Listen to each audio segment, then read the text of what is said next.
I am a human being and I killed human beings. Before I knew it, I'd fired 4 shots at the door. I kept on shouting for Eva to phone the police.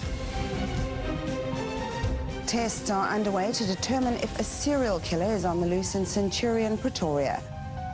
The dead won't bother you. It's the living you gotta worry about. In a country marked by the harsh reality of 84 daily murders, these are the stories that echo through the reality of life in South Africa. Hello, it's Paul Llewellyn, and I'm delving into the minds of Africa's most evil. What drives them to commit unspeakable acts? And what does it take to bring them to justice? Leading the way on our journey is Jared Labuschagne, an author, former law enforcement officer, and current head of LNS Threat Management. Labuschagne helmed the investigative psychology section of the South African Police Service from 2001 to 2016, working on over 300 cases of serial murder and rape. An internationally recognized and renowned expert in forensic psychology, he is simply known as our profiler. Don't forget to get along and get your hands on Profiler Diaries 1 and Profiler Diaries 2, both great reads. Please spread the word about the show. Share with your friends, colleagues, or anyone interested in crime in Africa. You can visit us at YouTube. Just simply search Profiler Africa, and you can find us on iTunes, SoundCloud, Spotify. Just search Profiler Africa. Also on Instagram at Profiler Africa, and you can join our Facebook group or drop us an email at profilerafricainfo@gmail.com. And we will, we post stuff on the social media pages when we have it and what have you, so that as we're discussing the cases, you can take a look at some of the things we discuss where we have the relevant content. 84 people murdered every day. Just to put that in perspective, that's 5.5 Columbines every day in South Africa. Are we angry enough? I don't know. What do you think, Jared? I think we have just become quite used to it, really.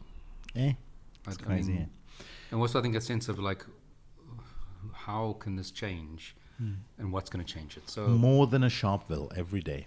I mean, every few months the quarterly crime stats come out and there's a little hoo-ha, this was the murder rate, and it's fizzled down by 3 days later. I mean, they came out I think last Friday. And next news story. Exactly. Moving on. Now, today's case, as we explore, I mean, we've done a lot of historical cases from, stretching back over the last 30 or so years. And hopefully we'll delve a little bit deeper back than that. I mean, I've been reading the book that you sent me. It's basically, what's it called again? I forgot the name. Boberg Story. B-O-B-E-R-G. Boberg Story. Which is the name of the author. If you can get your hands on Boberg Story, recommend that you do. Boberg was a detective in the South African police, back in the 40s and 50s? I think he started in the 30s. I think he was already, and then he became the head of the detectives for whatever we were back then. I think we were called the Republic of South Africa. And I think he resigned in the 50s and wrote his memoirs. So kind of like my books, but just, as fascinating. And as I always said, that's probably the most fascinating South African true crime story, because it just tells of a detective operating in those days before we had all the fancy stuff, and how there's some core principles that even till today, a good detective has, no matter what forensic tools you have available to you. If you don't have those core principles, you're never going to be a good detective. And how he solved crimes, and it's like ingenious. And I've always said I'd love to see this put into a documentary series or a dramatized series. And it's really a phenomenal book, and you can only get it. I mean, it's out of print. As I said, it was last printed, I think, in the 50s. So you can find it here and there at like specialist bookstores. Get yourself a copy. It's available English and Afrikaans. It's just the most amazing book to read. Well, I mean, I definitely think once I'm through it, we must delve into some of the cases in there and maybe do a couple of episodes on it. I wonder if there's any colleagues of his or anyone from that era that kind of remembers him well. It would be interesting to explore that. We must do a little bit of our research. Yeah, I mean, that's 70 years ago when he resigned. So even if you were 20 years old, a new detective, you'd be 90. So, I mean, it's not impossible. No. But unlikely. Yeah, I don't think you're. Well, anyway, we'll explore more about that story. Now, today's case, we're going to be talking about a guy who became known as the Seesig Monster, born in 1995 in Boksburg, Gauteng, to parents who were not married. They were both drug addicts. They couldn't take care of him. They gave him over to his grandmother when he was 17 months old. And then he was moved on to his aunt from there, who cared for him. A disruptive start to life, as is often the case with people who turn out to have issues. He would refer to himself as a charming psychopath and a smart serial killer. Now, I know that you're fascinated by this case, Gerard, but as far as I understand, he only killed one person. So why is he referring to himself as a smart serial killer? So, again, this was a case that I'd never heard of. I think it's probably one of the most fascinating recent cases in South African history that I hadn't heard of. And whether it's just because I tend not to read a lot of local media because it can be a bit depressing, or because the fact he was caught immediately, this wasn't a long, drawn-out investigation, that he was literally caught red-handed, as you'll see in a moment or two. That often kind of quells the media hype about it. Until we fast forward, and of course, as the police then start to uncover more information that's really fascinating, that's not necessarily getting into the newspaper until we go to trial, which in this case was about 2 or 3 years later. But fascinating because it includes some, for me, diaries that he had written, which I've had the privilege of having looked at. The process leading up to the murder, where he was sort of stalking various victims, gathering intelligence about them, and he wrote in his diary that he's a sort of a charming psychopath, a serial killer. He's fascinated by serial killers. So we get these insights that you just often don't get in South Africa. If you watched serial murder movies, you think all these serial murderers have these very elaborate, well written out fantasies and described, that they've been developing for years in detail, and it's written about in diaries. The reality is you don't often see that. They might be there in the guy's head. You might never want to tell it to you. But we don't often really get that proof of it. And here we start through the investigation, a very good investigation that was done. Even if you catch someone red-handed, you still have a lot of investigation work to do. People often think that's the end of it. And we start to uncover the diaries. He's interviewed by people as time goes on at Falkenberg, etc. And we get all this information about what was he thinking prior to the murder. And that's where this turns from becoming just a guy who went and killed someone to actually, in my opinion, a serial murderer who was caught after his first one because he just wasn't particularly good. But he would have continued further on. And of course, that became a big issue. Then it's sentencing. So we're going to touch on all those various aspects where this becomes quite fascinating. And besides copies of the diaries, we've got in front of us, a report from Falkenberg where he was sent twice. We'll discuss that. And of course, I've seen a report from one of my colleagues from my old unit, the investigative psychology section, the Western Cape branch, that also assessed him and interviewed him and wrote reports. We've got some really nice insights and details about the backstory. All right, so before we get into the details of the case, I'd just like to talk about some contextual stuff, just to pick your psychology brain a little bit and get your thoughts. We talk about Ruiter here acquiring a fascination for this kind of thing, for murder and committing crime at a younger age. What is it about people? I mean, we also see just generally in the world that crime is a very popular mainstream kind of genre these days. Lots of people are into crime content. A 70% female sway on crime content typically, which is interesting as well. What is our fascination with? I mean, he's taken it to the extreme, but we all have this morbid curiosity about this stuff, or a lot of us seem to. Yeah, I mean, everybody listening to this and you and I talking about it, all of a fascination, healthy fascination, I'd like to hope to think. I think, again, for me, I speak myself, it's, as a psychologist, I'm fascinated by human behavior. And this is just such an extreme form. Crime is an extreme form of human behavior, specifically the types of crimes that we talk about on this podcast. So I think that's just this, why do people do this? And I think it's like horror films. It's a way of getting close to the topic safely, to listen to a podcast, to read a book, to watch a movie. It gives you a bit of exposure, but in a safe way. Your curiosity, hopefully, to some degree, is answered. And if you think about it, as a species, humans are violent. If you look at from the point where we became Homo sapiens millions of years ago till now, and you put it in the timeline, it's only the past little tiny sliver of that timeline, literally a tiny sliver, where we've been quote-unquote civilized. So maybe it's part of our DNA to have this, in a way, it's like this violence in us. Like I said, we haven't yet been domesticated. So maybe some way this is the modern way of satisfying that bloodlust, or maybe Freud would call it, this sort of destructive id type of urges. How do we itch that scratch today, though? What if, is violence is as natural a part of human existence as lovemaking. Well, I think there's various ways. I think like this, reading about it, watching it safely. I think that's, sports. I think sports to some degree replaces that old type of violent competition. Literally, from MMA, but even, sort of normal Olympic sports. I don't know if that's the wrong way to put it, but, the sort of sports we don't think of as violent, but it's competition. It's winning. It's, being the top dog, the alpha male, alpha female type of stuff. So I think those are the kinds of ways that maybe in modern society we have tried to deal with it, and obviously some people don't, and they end up doing violent acts. Yeah, maybe, what's interesting about the paradox you're talking about when it comes to violence is that we now, although we seem to be, we are probably, we are more aware of violent crime and just crime in general because of our complete obsession with the media and with our devices and what have you. It may seem like the problem is bigger than it's ever been, but in fact, we are at the least violent point in human history as far as we know it, in kind of recorded history. That's what the statistics speak to.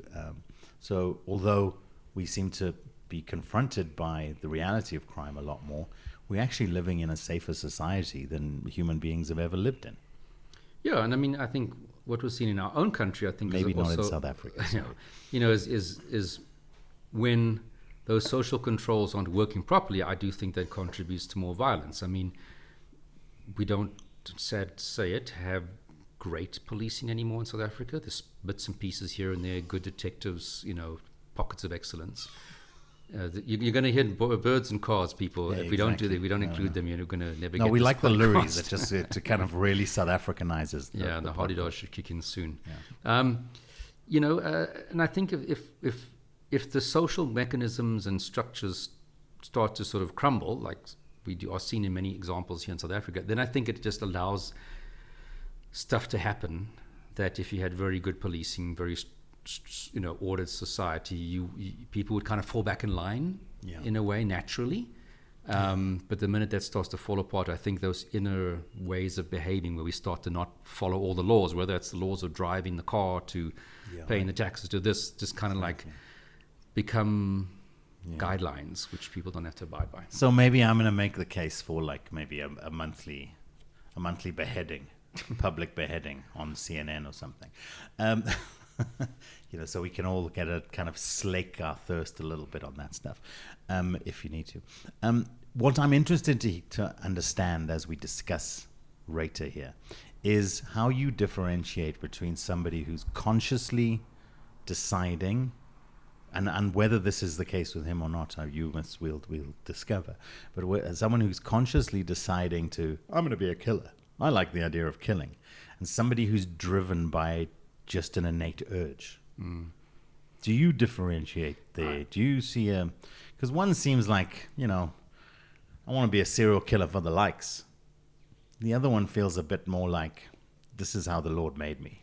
Well, I think the problem is the similarity is that both have to be prepared to go and do it. Yeah. And other serial murderers will do it and feel bad, but they'll do it again. Other ones will not feel anything and do it again. So I'm almost, in a way, not too worried about whether one's doing it because he just likes the attention, the other's doing it because he's angry with sex workers, because of something that happened to him.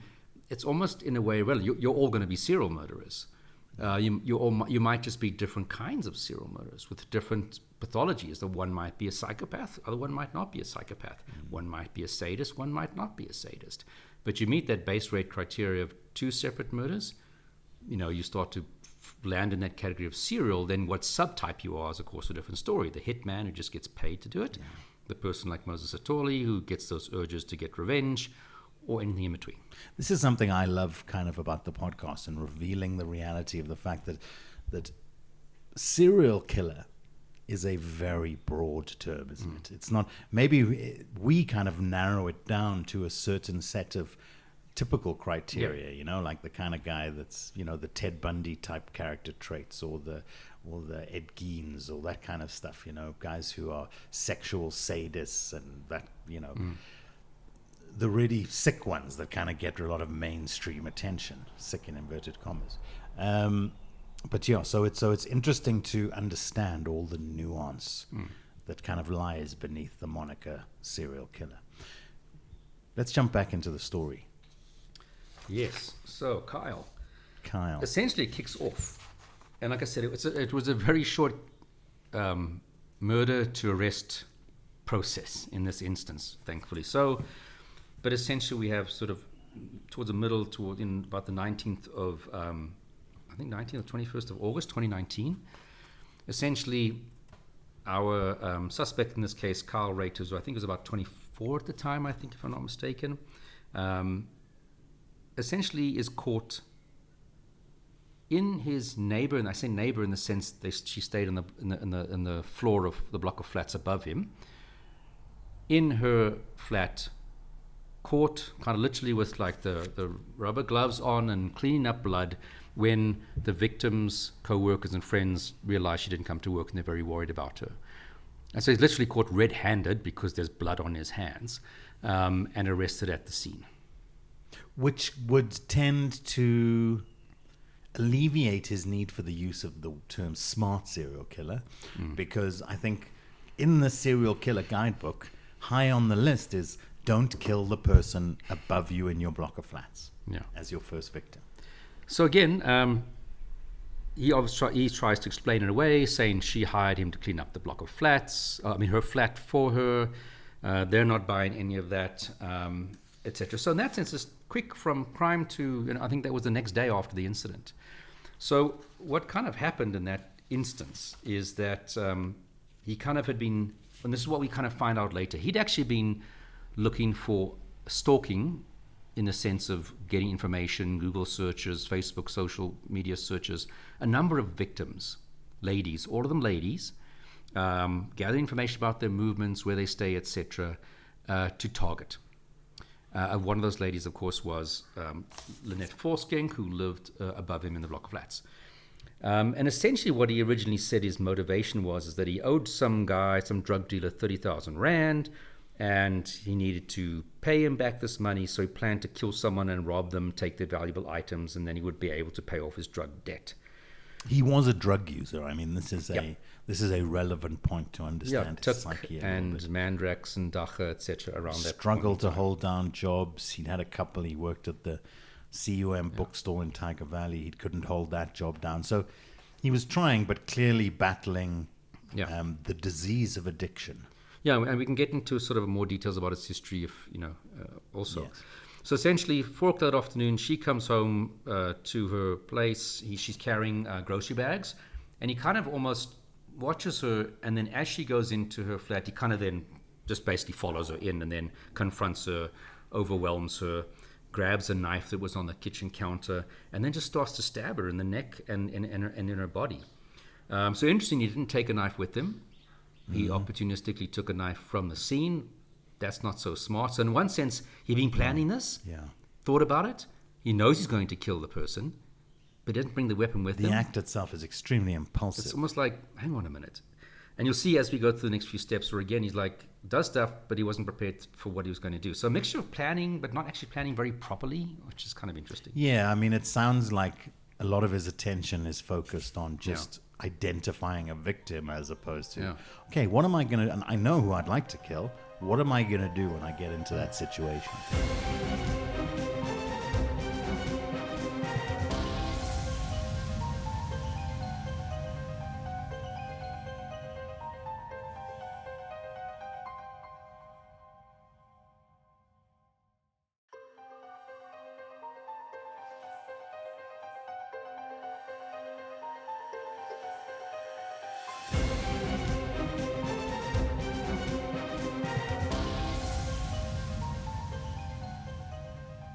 Now, people in the block of flats do hear her screaming, apparently, and, they notify the caretaker, maybe you should call security, but nothing happens for some reason. Now, we're not quite sure why. Maybe everybody thought everybody else was doing something, or maybe they knocked on the door and nobody responded, so it's kind of like, well, what do I do? I mean, South Africans are so renowned for their good neighborliness. There you go. So then essentially, accordingly, only thereafter he decides, okay, well, I'm going to have to dispose of this body. So now, again, my question is, if you're just going to rob someone for financial purposes, you need that money, You can break into someone's flat when they're not there. If you are so clearly watching their movements, you'll know when they're not there. No, exactly. You'll know their typical pattern of every day I go to work at 7:30, I'm back at 5.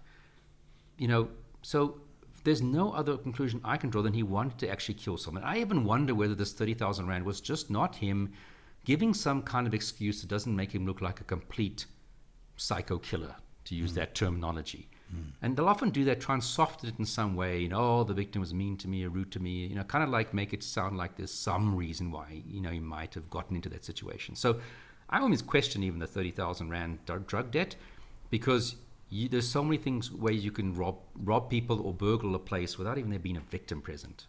Robbery, of course, yes, but you don't even have to kill robbery victims. And you've chosen someone who lives in the same block of flats as you. So you know that once you start this, you're going to have to kill them because they know who you are. So for me, the murder is something that was planned. It was going to happen. He knew that. But apparently he decides to cut her body up. But again, why? You can kill her, take whatever stuff you want, pop downstairs, and whenever the body gets discovered, it's discovered. You can put it in a bath and it'll, you know, last longer or stay fresher for longer before it's even discovered. He decides going to cut her up. Now, we always say that spending lots of time on a crime scene is really dangerous for you as a criminal, because literally, what do you do, as we saw in this case, when people come to the front door and you're standing there with the head in your hand and a saw in your other hand? Or in this case, you've got gloves on and you're cleaning up the blood. So it's incredibly high-risk time period. It's unnecessary in this instance. Because even if you did dispose of the body, you're never going to clean that place properly that the forensics team aren't going to find blood. Yeah. And cleaning up blood takes forever.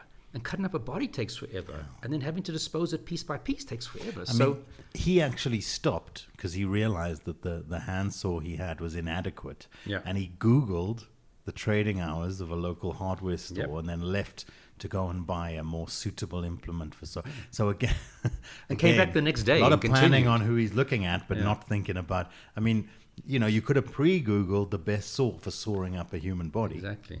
So anyway, he comes back the next day to continue. But and for what for?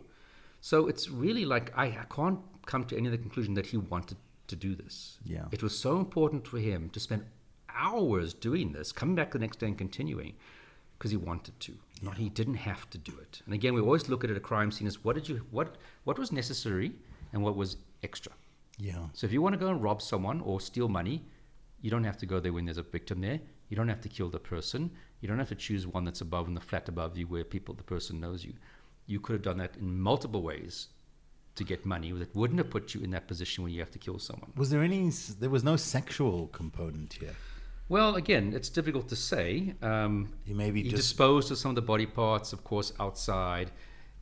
I can't help but think that there's a sexual undertone because all the victims he was sourcing were female. Yes.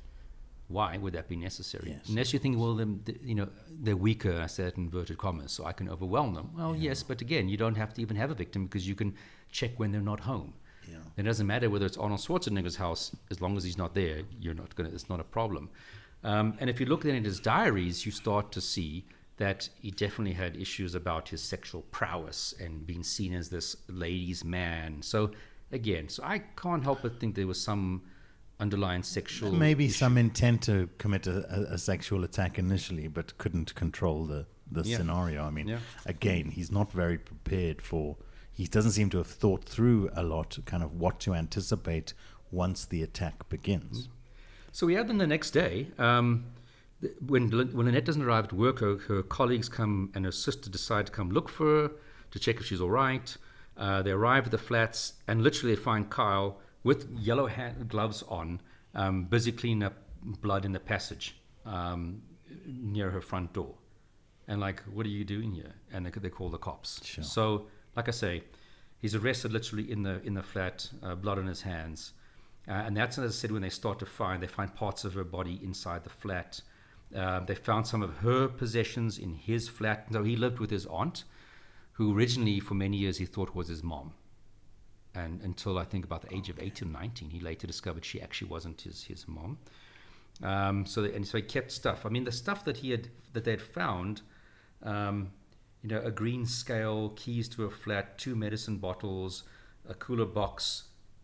Not also things that if you're going for money, those aren't things that are going to bring you any money.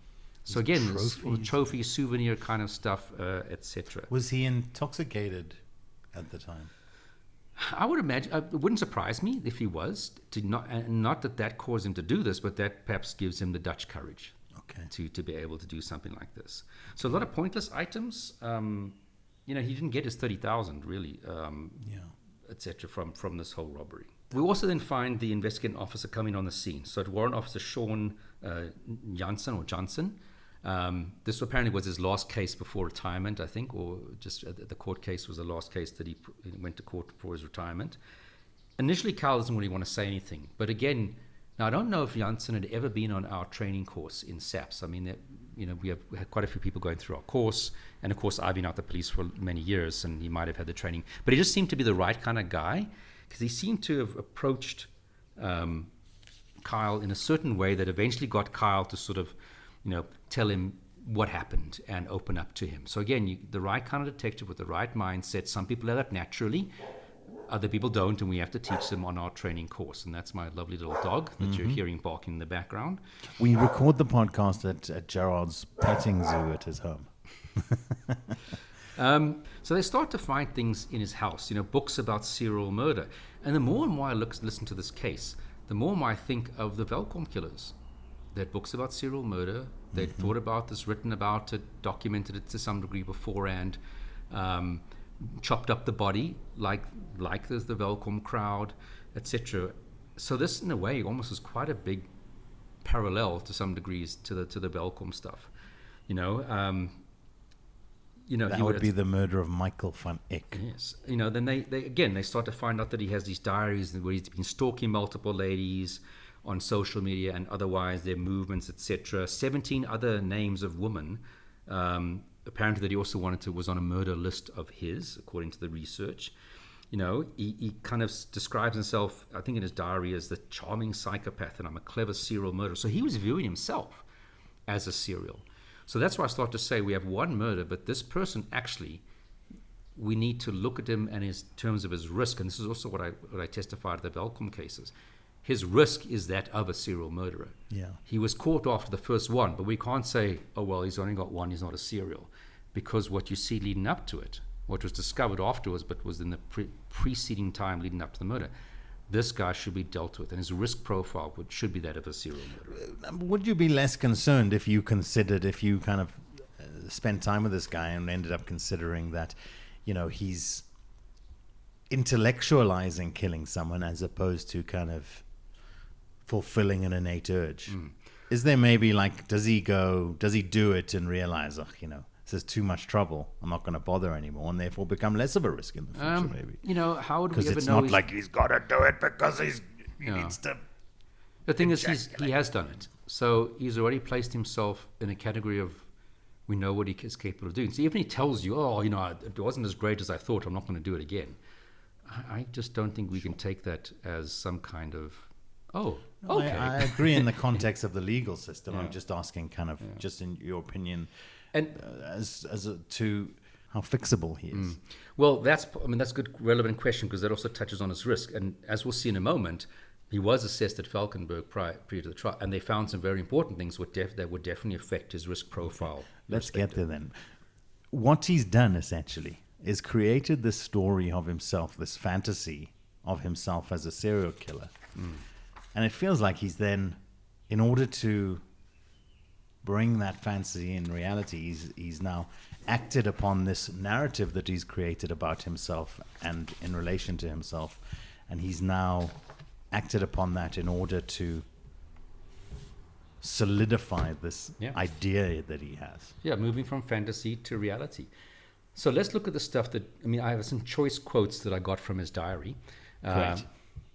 He would write repeatedly about the list of people that he allegedly had sex with. So he's very behept with himself when he says, I want to have sex with 15 people before this date. But here's some quotes. He writes here, ways police can obtain your DNA without your knowledge. They can offer you a can of soda and can match that on a database. This is a deceptive method. So that's in his own diary. And there's thousands of pages of diary. I sort of had to quickly scan through it. He writes here, harsh truths about women. Women would rather share a successful man than be attached to a faithful loser. Many women do not marry for love. The innocent girl is usually the horniest and unlikely innocent. Many women consider your looks, career, and what you can offer before good character and integrity. Women in sex desire to be treated as an object and relish in it. So he also goes on to say things like, what I want to have sex with thousands of women. I am the best seducer in the world. I am a magnet for the hottest females. I am a sexual light. I am what women want. Women flock to me. Visualize, and he writes next to it, visualize this every night before bed. So he's very much in this positive affirmation stuff. It's almost like he's been reading self-help books, but he's very narcissistic already to start off with. I don't even know if he needs that kind of ego boost. And he writes here, I'm grateful that I am a psychopathic killer. Well, the books in themselves are immediately making me think of, I mean, when you talk about the thousands of pages and lots of them, I'm immediately taken to the movie Seven and the John Doe killer character, serial killer in that movie. And of course, the kind of unmarked diaries that he kept with random thoughts. Ruiter feels like a bit of a piecemeal serial killer. Like he's taking, when he comes into contact with an aspect of serial murder in his daily life and in his consumption of media, it's all kind of feeding his idea of who he is as this killer character. We know he was quite fascinated by Ted Bundy, American serial murder. But he writes here in his diary, my goals for 2019. So this was the year of the murder, if I recall correctly. Get shredded AF. I'm sure you know what AF means. Have sex with 200 females before the 31st or 32nd of December 2019. I hope it's 31st because 32nd will never happen. Get my own place, get a motorbike, make 100,000 Rand by 31 December 2019. Have sex with at least 3 of the sex slaves on your list. Do at least 10 courses. Have one night stand with a female. Stop porn. That's at least positive. Travel and do some courses. I mean, again, do some courses. It's a mismatch of some really great stuff. Yeah. Travel to an overseas country. Learn a new language. Also pretty positive. Try smoke less weed. That's also very positive. So it's like this mixture of. So he's doing great, apart from the murdering and chopping up people ideas. We're starting to get this impression that this guy's not seen the world in the same way that the rest of us do. And that goes on if you start to look at. So he was sent for observation, as per very common. When before trial, they want to make sure that at the time of the crime, the guy was totally had his mental faculties, and there wasn't a mental health issue affecting his behavior. And also, can we put him on trial? So that's the observation. That kind of period would be how long? 30 days usually. Okay. It can be made shorter, it can be made longer, but a standard is the 30 days. I'm guessing he's got issues with women. Yeah. So he's going to come out of this to Falkenberg. Disruptive women in his childhood. Yeah. So he's referred to Falkenberg, where he has that assessment, and they actually recommend he should come back. If he gets convicted, he should come back for a Section 286 evaluation for dangerous criminal, because that means they were very, very worried about what they found at that point in time. So he's found fit to stand trial. So again, doesn't mean he's normal, but it just means that no mental health issue was causing him to commit these acts. Yeah. He wasn't a guy who heard voices that told him to go kill his upstairs neighbor. And he can be put on trial. He can consult with his lawyer. He knows what's going on around him. He's in touch with reality. So he essentially goes and does plead guilty. He submits a plea where he admits to what happened. So in May 2023, so again, a couple of years down the line after his arrest, he pleads guilty that he planned to kill her and that he cut up her body, etc., to get rid of it, and that he knew that this was always possibly going to lead to a long prison sentence if he was to get caught. Again, he raises the issue that he's a drug addict and he had to get the 30,000, etc. And this drug dealer threatened him if he didn't get the money, etc. But again, I even question whether that's the truth. It's definitely not the reason for this murder. I can guarantee you that, having read this. Well, because he didn't really benefit anything. No, a tray of an oven tray doesn't get you 30 grand, does it? No. So on that same day, obviously, understandably, the plea submitted. The court asked him, is this your plea? Do you abide by what's written here and what you signed? Yes, boom, they find you guilty. End of story. So no witnesses had to come and give evidence. Now, of course, you move on to the sentencing phase. So this is where as I said, Falkenberg had originally said at the first evaluation, we think this guy should be evaluated for Section 286. Now, Section 286 is where you get declared a dangerous criminal, where it means that you are a very huge risk to people's safety. Now, we often talk about life without parole in South Africa not being a thing. It doesn't exist. But this is kind of going there. Yeah. So the options the court was facing was, because it was a premeditated murder, the Minimum Sentences Act says you should get a life sentence unless there are substantial and compelling circumstances to deviate. So the starting point is pre-med, you're going to get life. And again, as we've said very often in this podcast, if you listen to it frequently, but I'll repeat it again, in South Africa, life is till the day you die. The question is, at what point could you be released on parole with conditions? In other words, you continue to serve your life sentence with that in the community.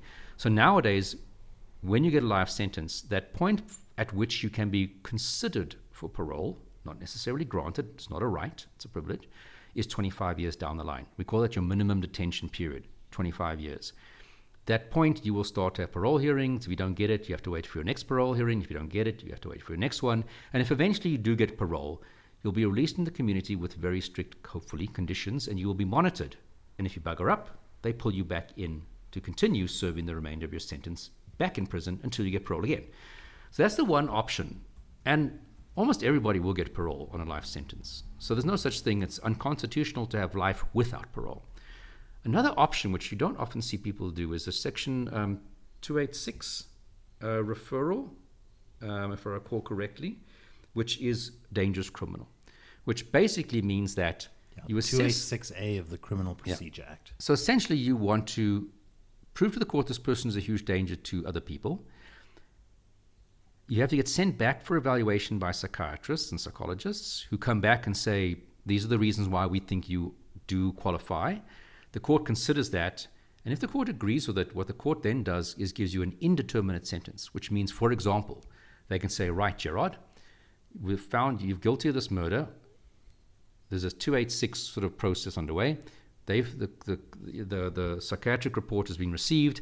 I find you a dangerous criminal. I'm going to give you an indeterminate sentence. In 20 years, Gerard, you come back before me or another judge and convince me you've been rehabilitated.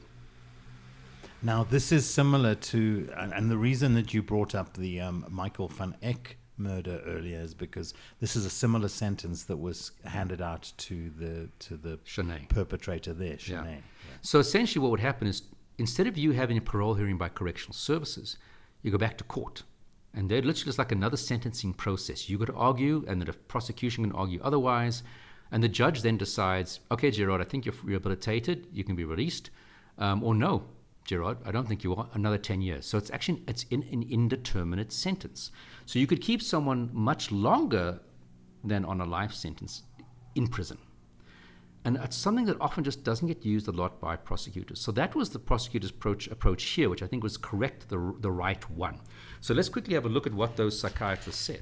In this context, because there's clearly a big psychological problem there that they're kind of anticipating, that is kind of motivating the need for this kind of sentence. Is there a different psychological regime that the person will be put through? He's not going to a psychiatric institute. Yeah. I guess I got stuck with some of the old terminology. A psychiatric institute. He's still going to prison. Yes. But is he treated any differently? No. From a treatment point of view? So yes, you're quite right. The only way he could end up in a psychiatric hospital is if he was found unfit to stand trial, or at the time of the incident, for example, he had voices that told him committed. He'll go for treatment and then release as opposed to prison. So what we're talking about now is going to get you back into a prison. It's just a question of who's going to be able to give you a parole or release you. In this case, it would only be the judge, versus getting a life sentence, which means correctional services would release you.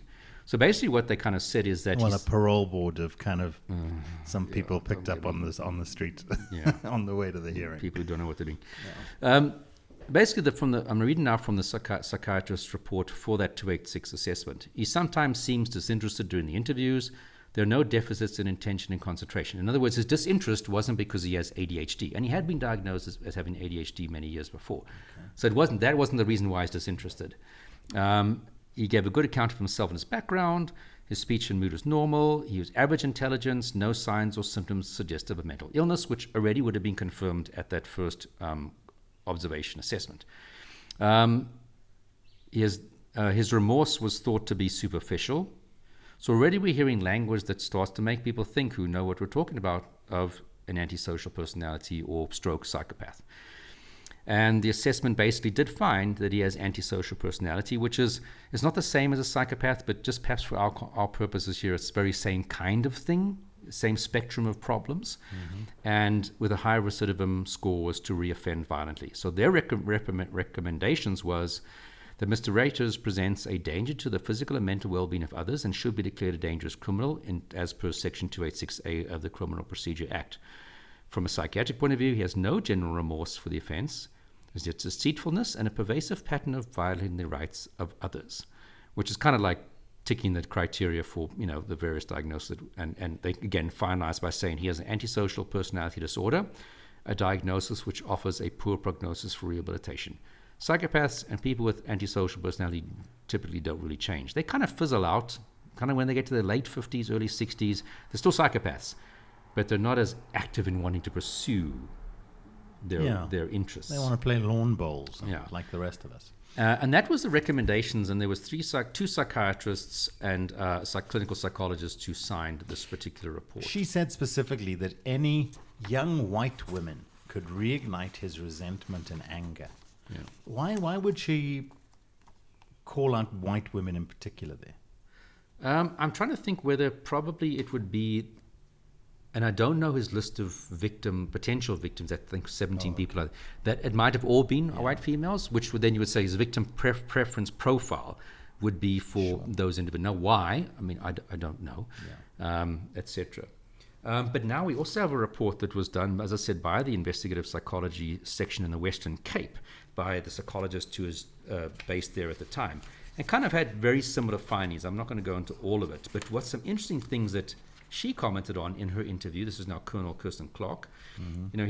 She says here that he enjoys voyeuristic pornography, and the sense of manipulation, playing God, was rewarding for him. He enjoyed videos where cameras were hidden in houses and the individuals depicted were unaware. So that sort of control, voyeurism, etc. She kind of comments later on also, let me just jump forward, that being in control was his utmost importance to him. And again, what do we say often serial murders about? Power and control. And she quotes, is fascinated by intellectual power and manipulation, that he identified strongly with a number of serial killers such as Ted Bundy because they shared common issues with their family of origin. He admired psychopaths because they were able to hurt others and not feel remorse, and he envied them for that ability. So interesting sort of insights that coming out. And her ultimate finding was very, very much in line with... that implies that he feels remorse. Stated, I guess, but they're not actually experiencing it if you interact. So someone can say, I feel very bad about what I've done, but they're smiling. Or you can see, but from the other behavior and collateral stuff, is actually, no, you don't actually. You're just manipulating, trying to be manipulative by playing lip service. And ultimately, her findings were kind of more along the sort of narcissistic personality, which is that self-centeredness, which I understand, and the antisocial traits. So again, not too far off with what the psychiatrists and psychologists at Falkenberg found in that Section 286 assessment. But ultimately, the point here is that we have someone who's a huge danger to society. Now, did the judge actually accept that?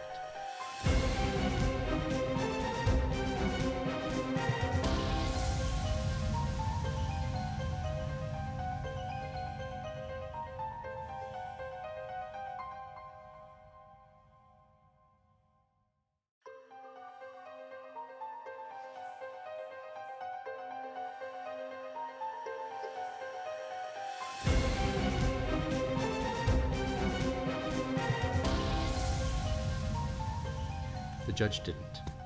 The judge felt, and this is what I find a bit difficult to follow, is he said, to deviate from giving you the life sentence, I would have to have substantial and compelling circumstances. And he kind of was almost equating the only way I can give you this indeterminate sentence as a dangerous criminal if there were substantial and compelling circumstances. But that's not actually the case. Section 286 And the indeterminate sentence is actually worse because you don't know when you're going to be released. At least a life sentence person knows 25 years, that's my first point of something possibly being given parole. Indeterminate, you don't know that because you can get another 10 years after that and more and more. So I don't think I quite agree with the judge that giving them an indeterminate sentence means you had to have substantial and compelling circumstances to deviate from the life sentence. So I do think the better route would have been to make this guy the dangerous criminal. We take the power out of correctional services' hands to give parole. We put it back into the courtroom where it can be more rigorously tested, and it can be extended. And you can sit there for 30 years, whereas life sentence you could get out after 25. So I don't agree with the judge. As I wasn't there in court to hear all the arguments, but that's kind of what we're picking up. I do think he absolutely qualifies. This workaround is influenced, though, by that opinion and of that kind of being a way to resolve the issue is based on the fact that you have an extreme lack of faith in the parole system. Is that obvious? Fixing the parole system seems to be the obvious solution, doesn't it? But in lieu of that, this is an alternative. He also stated that he had a kidnapping kit that was found apparently in a Weinberg boys' high school bag, which is where he went to high school, completed high school. And in that kit, reportedly, contained a hatchet, a long shoelace, and a mask. And he said he was trying to save money so he could travel to Johannesburg to kill his biological mother. And that he had planned to kill Lynette, his actual victim, in a way that was painless and quick and not suffering long. But he wanted to make his biological mother suffer. So that's also, I mean, fitting in with... No, he's this guy had planned a whole lot of animosity towards women, that's for sure. And he was fascinated by forensic sciences and entomology, which is using bugs to determine how long someone's been dead, for example, and pathology. And he was fascinated by the human body, how it works and how it decomposes, and done several online courses, allegedly, in forensics and pathology. Fascinated, but clearly not applying this to his actual... and not for the right reasons. But, I mean, none of this is... How do you square that up to say, oh, he's he's educated him on this stuff, and then you look at the fact that he's caught with rubber gloves on and a head in a bag the day after. Yeah. So in the apartment. As we said right in the beginning, a mixture of a lot of intense pre-planning. There's multiple victims. He's researching them on social media and through other means. Decides on this victim, but doesn't take a knife with him. So how does he know when he forces his way into the apartment where a knife would be that's handy that he can quickly grab? And afterwards, like we said, he didn't think about having the necessary things to cut up the body, to dispose of it. So mixture of a lot of pre-planning, but also a lot of not pre-planning. Feels like this is kind of like a lot of people who are just fascinated and curious, and they take that that kind of hobby interest a little bit further than most people would. So where this would get is, let's say he hadn't killed somebody and somehow he got into the attention. Maybe his aunt found these books and phoned the cops. The fascination I don't have a problem with, but where it would start to make me concerned is he started to categorize and stalk victims. That's where he could have done all the other stuff in terms of pre-murder, in terms of the fascination with the books, the courses, but the minute you start to have potential victim list, not just a list of people who are really there, but you've actually started to research them. That's, for me, where I would say I'm very worried about where this is going.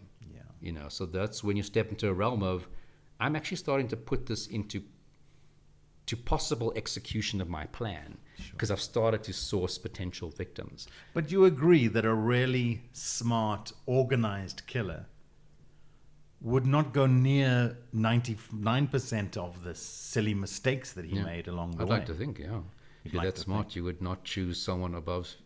Well, you wouldn't write anything down for a start, would you? I mean, yes, we know that kind of some of the Rolls-Royce serial killers, the Green River killers of the world and what have you, did keep trophies and what have you, but, very, very hidden in their lives, extremely hidden, extremely well organized in that respect, that they were intentional about getting away with it. It almost feels like surely he would have known he wasn't going to get away with it. Well, I mean, that comes back to when people say, but serial killers want to get caught. And that's kind of like an old sort of theory that floats out around there that a lot of people in the world don't really agree. There might be one or two that did want to get caught. I just think people it's very different doing it in reality than thinking about it. Yeah. And sometimes people just, maybe they assume, well, like he thought maybe everything I need will be there. I don't know. Your dog is great until he bites your kid. Yeah. And then... My dog's never done that before. And then we put the dog down, don't we? So why? I don't know. And I mean, I don't know whether we would ever get a straight answer out of him. He might say, well, I didn't plan to kill her. I just planned to go and steal my stuff that I wanted to. So, well, apparently you didn't have balaclava on, so how is that going to happen? Yeah, and you've written tons of diaries about stalking women and about what you... Being a psychopathic killer. Exactly, and how you fantasize about this. A psychopath, somebody who has an urge to kill, who gets kind of a deep satisfaction from it, who can orgasm when they're strangling someone. When they go into prison, do they have kind of what do you call it, like go cold turkey? Do they have withdrawal?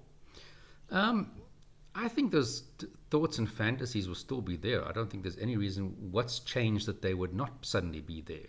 The fact that he's killed someone, I'm sorry, I don't, because even if the murder didn't quite go out the way he wanted it to, didn't quite give him exactly what he wanted to do, those fantasies that have been going around for a long time would still be there. He's just out of circulation from the opportunity to act it out, because there's very few females in prison, and they're always going to be warders. So I have almost no doubt that those thoughts and fantasies will be bubbling away. And if he had a diary and he's been you'd probably find these fantasies are written in those diaries. Yeah. So of course that again comes back to just one day when he's back out, because we don't know how to change these guys. No matter, it's not a case of he needs some Freudian therapy or some this therapy or cognitive behavioral therapy. We don't know what makes these guys become serial murderers, so we don't know how to fix them. So like many serial murderers, good chance he'll be well behaved in prison, not up to trouble, because he wasn't really doing bad stuff besides this anyway, except his drug habit. So he'll probably be a pretty well behaved prisoner. Apparently he is now part of the 28 gang, but I think kind of in the Western Cape, if you're in prison, you probably don't have much of a choice. You kind of almost have to be in a gang, possibly. But when he comes out again, that's when he becomes, because his risk will become active, because he'll be out and about and with the opportunity to do whatever those fantasies. So they'll be there, the thoughts and ideas and fantasies. They're not going to magically disappear. And that's why, again, his risk will become active when he comes out. Were he to keep a diary in prison and it contains this kind of stuff, him expressing his urges and fantasies, are prisoners allowed that kind of material? Are they allowed to keep that kind of material? You're allowed to have a diary. I think in this case it would, I think correctional services are smart. They will see that this is a problem. Because, how has this guy changed? Is he changing? If he's got this kind of stuff 10, 15 years up in his sentence, or he got a life sentence, so we know the 25 years. I mean, this is definitely stuff that people assessing him for parole. If you're still seeing these fantasies, you've clearly got this risk still. We assume the risk is still there, but now if you've got it written down, so guys, this guy hasn't changed. He still has these ideas and fantasies that caused him to commit that first murder all those years ago. So what's changed in this guy? So all this changes. No, I don't think there's no regulation that he can't have serial killer books and novels in his thingy. But I would see that from a risk perspective of this guy's just continuing with exactly the type of things that fueled him beforehand. Again, another example of our. I feel like some of our serial killers are just massive underachievers, you know what I mean, compared to the rest of the world. You don't often hear stories in America about serial killers that side who are this bad straight out of the gate. You just hit the ground stumbling. I mean, it just, Kyle really didn't Google the right stuff, did he? Yeah, well, he did. He didn't put it into practice. No, he didn't. Kyle sounds to me like the kind of guy that majority of that was a wannabe up until the point that he killed someone. Unfortunately, when you actually do go ahead and kill someone, you stop just being a fan of true crime and having a kind of a morbid curiosity about true crime, and you become the story, don't you? Yeah. What are your kind of key takeouts other than that from this case? Yes, I mean, for me, this is the kind of stuff that I used to absolutely love. Totally. Back in SAPS. I think I would have loved this case back then. I love it now because it was a bit different to what we normally see. Yeah. So in a way, I find Kyle far more fascinating than, a guy who raped, and killed 5 women. Because we have this rich, interesting insight into what his thoughts and intentions were. Yeah. So he's different in that sense. In a way, perhaps more dangerous because he's a bit smarter, maybe, than your average serial murderer. Although he got caught, I think, in a way, he'd be more dangerous when he comes out because I think he's the kind of guy who could learn and pick up, and he's going to learn in prison. A bit more sophisticated in how he was going about it. We just don't see these guys. Normally the serial murderers we have here will just walk up to a woman in the street and say, do you want a job? Yeah. He was putting a little bit more effort into it and thought and effort even after they killed the person by wanting to cover the body, although that got him caught. So this is the kind of case that, as I said, I really find it fascinating. The access to all of these types of materials, knowing the diaries that, his kind of behavior prior to as well. And so having access to this insight, like you say, also draws clearer parallels to ourselves, doesn't it? It makes him more relatable because we are understanding more of the realities of kind of his daily life and his and kind of the components that made up his day and what went into kind of motivating him in certain directions. Some killers kind of stay in this kind of ghostly, otherworldly, kind of subhuman category that we maybe don't relate to as easily as when you have these kinds of things to connect to and go, oh, well, I'm interested in true crime. I'm interested in the thought of what's it feel like to murder someone. Yeah, and for me, that insights that we get from his diary, which is stuff he probably didn't think anybody's ever going to read. Or did he? That we just don't have the opportunity. Is this not the kind of guy that was writing that thinking, oh man, I can't wait. One day they're going to get their hands on this and they will write books about me. Who knows, maybe. Yeah. He strikes me as that kind of guy. Sounds like he's got quite the big ego, wanting to definitely thought a lot about himself. To plow through fields of women as Africa's greatest lover. Yeah. Thank you, Jared, as always. I'd really like us, like I say, to tackle some of the Bobbitt story in the near future. So hopefully that's something we can do. You've got to get off to a news interview. I know you've got is it live? You got a live interview now up the road, is it? Yep.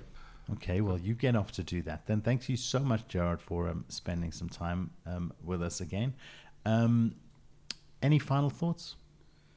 Don't kill anybody, please. Please. At the very least. Yeah. Keep your curiosity under wraps. Keep it in the diary. All right. Thank you, Gerard. We'll be back again soon with more episodes. Spread the word about the show. Share with your friends, colleagues, or anyone interested in crime in Africa. You can visit us at youtube.com/c/Profiler Africa. You can find us on iTunes, SoundCloud, Spotify, Google Podcasts, you name it. Just search Profiler Africa. You'll find us there if we're there. Follow us on Instagram at Profiler Africa. Join our Facebook group or drop us an email at profilerafricainfo@gmail.com. Get ready to explore crime scenes, sift through evidence pics, and confront images of perpetrators and victims where we have them. It's been great. We'll be back. Thank you, Gerard. Bye then. Thank you, everybody. And rest easy. Look at Gerard off to tapping away already. Busy guy, this one.